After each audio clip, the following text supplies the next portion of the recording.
So this object, by the way, sat stationary for days, if not weeks. It sat stationary. Yeah, they found it 11 hours later, and they were saying there's no way this thing, using that kind of energy to go that fast, could just hover for the amount of 11 time. hours. And by the way, you're seeing a very small part of what happened that day. This object was not alone.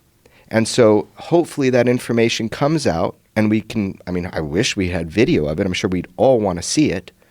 But that's called the Gimbal. That was East Coast, right? 2015.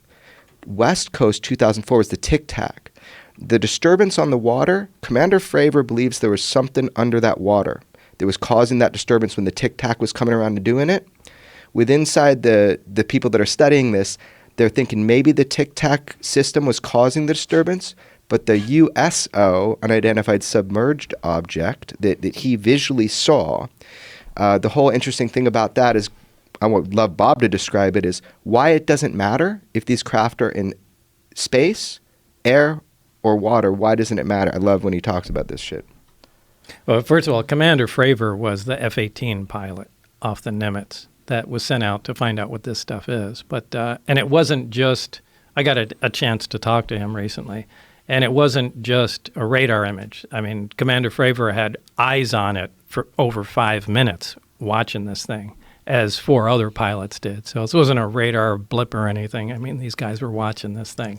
But, you know, one of the things I think in the Gimbal video, the way the craft that we worked on flies is it doesn't fly like a conventional aircraft does, and it doesn't fly like a flying saucer would in a 1950s movie. It flies belly first.